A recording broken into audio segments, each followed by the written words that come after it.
They're Just Clothes came about because I am really free in what I wear in my expression through clothes.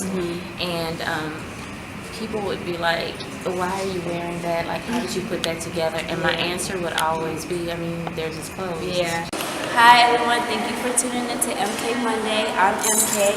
I'm here at San Diego Museum of Art interviewing Miss Neki Bosh. So I read on your website that Rudy Huxtable and Punky Brewster are your people you go to who inspired you to fall in love with fashion. So how did you agree on those two? I grew up in a Cosby Show era. Like, I was there for the first viewing of the episodes, not the reruns. Right. And at the same time, Punky Brewster was really popular. It was a really popular show for people my age. And I watched it weekly, and I would always mimic what I saw them wear, but I would bring them together. Yeah. Because Rudy was conservative and Punky was punky. Right. And somehow I would bring all that together, and that was who I was. Yeah. I don't know. It's just, that's who I watched growing up. So also too, now you say that you want your readers and shoppers, to have a no fear attitude. So like, where does your no fear attitude come from? Because I know like Punky Brewster was out there, like with her clothing choices, and like you said, they're just clothes, So where did that no fear attitude come from? It honestly came from my mom. My mom was real conservative, and like, I had to wear a slip, I had to wear pantyhose. I was never allowed to not wear those things, but she allowed me freedom in what I chose to wear over those undergarments. Right. And I wrote all about that too. But I had a lot of freedom growing up. Like, I could mix my colors, and she would be embarrassed sometimes, but she still allowed me to do it. Right. And that just kind of grew with me, into adulthood, and I'm still the same way. I'm an emotional dresser. Yeah. So whatever I feel, like I had something completely different that I was supposed to wear today, but I wear what I feel. Givers, may the gods be with us in that magic hour. I seen good Christians make rash decisions. Oh, she do it. So I know you are like a world traveler. You've been like Honolulu and Marfa. So when you go to these different places and you come back home, how do the cultural differences in those places like influence you, if they do? They absolutely do. I just started traveling like 3 years ago, like heavily. Yeah. And, I dreamed of going to some of the places that I've been to in the last 3 years. And so those experiences just make me realize like there's so much more to life than what I was used to. And every time I come home from, especially a beach location, tropical, I just feel renewed and refreshed and feel like I can start again. Right. What's your favorite place you traveled to so far? Ooh, Sydney, Australia. No, beautiful. The air is crisp. It's a beautiful, beautiful place, and the coffee is like the best coffee you'll ever have in life. But other than that, it was really pretty. We stayed off the harbor, so we took the ferry to the zoo. We took the ferry to the beach, and the water is like the greenest. It's just beautiful. Did you guys go to, so how in Sydney they have like, it was in Finding Nemo, and they have like, what is that? And they have like it's like a building. The Opera House? Yeah. Yes, we went to the Opera House. We stayed, our hotel had a view of the Opera House, so it was like right outside our window. Okay. Yeah. So now you went camping in Marfa. How was that? It was interesting. It's different because I'd never been camping before, and I don't do deserts often. So it's small. It's like a small town in Texas, and there is literally like nothing out here. They have food trucks, and that's like the restaurants. Oh wow! But it's a really cool experience. Like, it's different, but it's really cool. I would suggest for everybody to So how did visit you find Marfa. that pink trail? How did you find that? There is actually a campsite called, I always butcher this, El Cosmico in Marfa. Okay. And they have teepees as well. So they have teepees, you can stay in a teepee or you can stay in a trailer, so yeah. Okay, and how you found it? Does anybody live in it? No, it's a hotel. Oh, So it's actually a hotel, but it's teepees and trailers. That's so cool. Yeah. I really like that photo shoot too, girl. Thank you. Editorial Thank model, you. girl. Kimberly fan, y'all. Kimberly fan, he's the best. So now the relaunch, I read that. I was really inspired by the relaunch your post, and what I took from it was, it was all about you, finding yourself and like not so much finding your calling, but like just being confident, in what you're doing and who you are. So did you have to go through a lot of stuff like during that break from posting on your website to this now? What's interesting is when I started They're Just Clothes, I had been in the medical field for almost 10 years, and I was in medical management. And I kind of just, you hear people say, you got to step out on faith. And so I kind of just quit my job and became a blogger, and I lost everything. Everything. I lost my apartment, I lost my car. And by the time I moved to Atlanta, I literally moved with a car, some clothes, and a few dollars in my pocket. And so in the few years that I wasn't blogging, I owned a store, I owned a lash line, and I started my own businesses, and they failed. So I ended up moving back home, and I took some time to just reflect. And I took 3 months, and I didn't have any contact with friends. I just kind of took a break, and I realized that's when I started traveling. I realized that I needed a break, and I took a break, and I didn't own anything. I wasn't responsible for anything. And I met my boyfriend during that time, but he never let me forget about They're Just Clothes, like ever. He was a constant reminder that was something that was a part of me, and that I shouldn't just let that go. And so we talked about the relaunch, and when I actually decided, I'm going to do this, it felt different. It just felt like it was the right time. And before the site went up on January 11th, I had been contacted by 5 different brands. And it was weird because when I was pushing to make They're Just Clothes a business, it wouldn't happen. And so now it's like this organic thing that's happening with it, and I just think it's the right time for it. And like too, I'm learning like how to be patient, just let everything happen when it's supposed to happen. So like, we were trying to like push, for it to be a business, like not right now. So I totally understand that. She don't wake up and that love me no more. I thought I was that. I guess I'm rubbing off. Hood phenomenon. The Lavana rhyme. Hard to be humble when you stunting on a jumbotron. I'm looking at her like.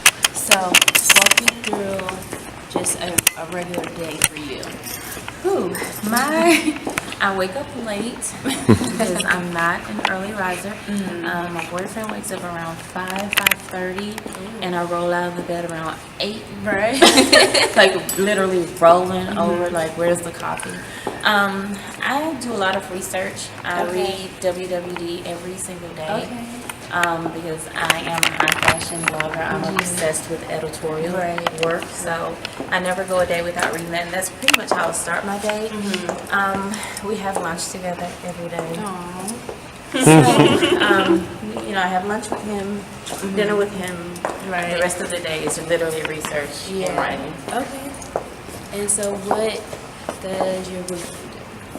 He is a singer, songwriter, producer, Mr. Everything. He's a photographer. He's into fashion. He was on season 9 of The Voice. So he was a voice contestant, and he's now finishing his 2nd album to produce for a record label. Well, I hope it works out for him. So do we. So I know you said you had businesses that failed, and it took you about like a good 3 years, for everything to come to for you. Like, how did you deal with losing everything? It's not easy, and I tell as many people as I can that I lost and I failed, because people tend to hide that part, and if they tell it in a glorious way. There is nothing fun about losing, and there's nothing fun about failing, especially to someone like me who believes in success. But I learned that is a part of the story, and had I not failed, I would have learned all of those lessons I needed to know to succeed. I would have known, you know, like my 1 cent earrings, they really are. I have so many people that are like, are they really a penny? You're not making any money. It's not designed to make money. Right. Because owning a store and having an online boutique, I learned you can't get rich from that. Right. Some people do, but not starting out. It doesn't happen that way. So that was just like a way for me to give back to the readers who never stopped, who came every day just to see if I was going to say something. But in business, you will have struggles. You will. It's a lot. Everything in life is work. It's about what you put in, and that's what you get out. And I've worked really hard at this. But I also recognize that nothing is on my time, you know. Right. Only God gives the increase, and I really believe that. And I believe that when my time was to come, He would bless it, and that's exactly what's happening. But I had to do all of that work. I had to fail in order to learn what I needed to know to be successful. And there's not one really successful person that hasn't failed along the way. So it's just part of it. So where do you see your website and your brand in like the next 5 years?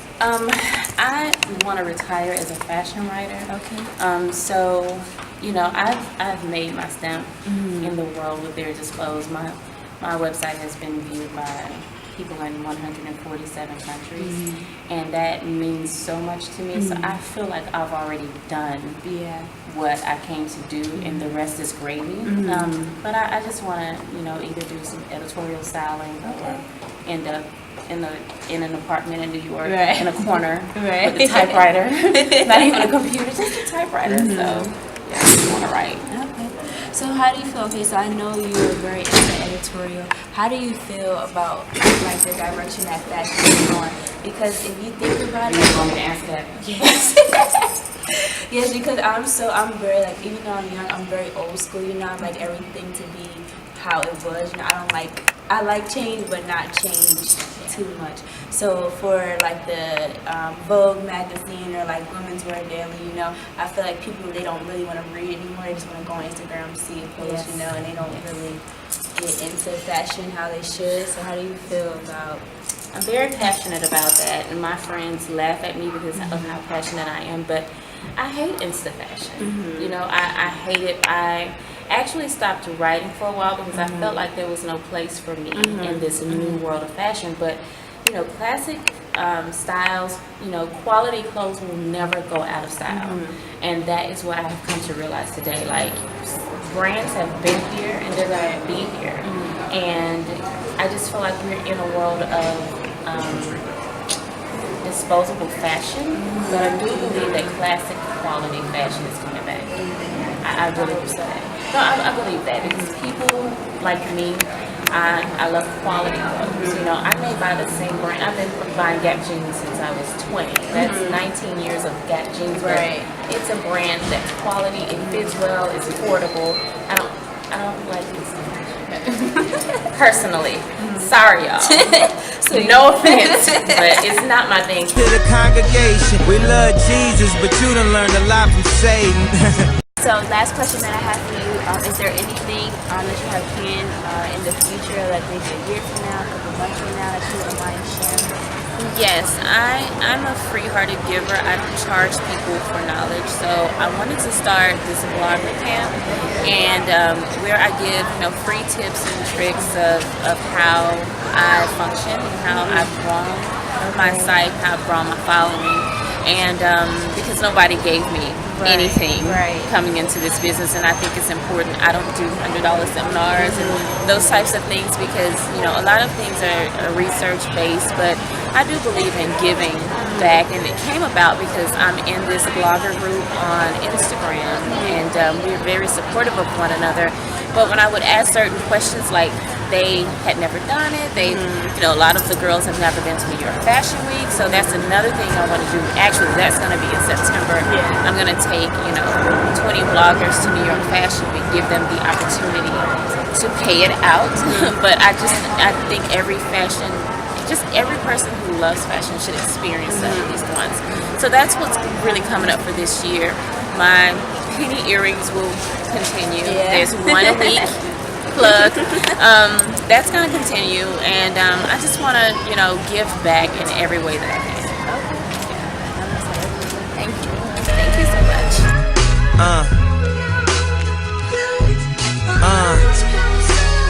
I love it though.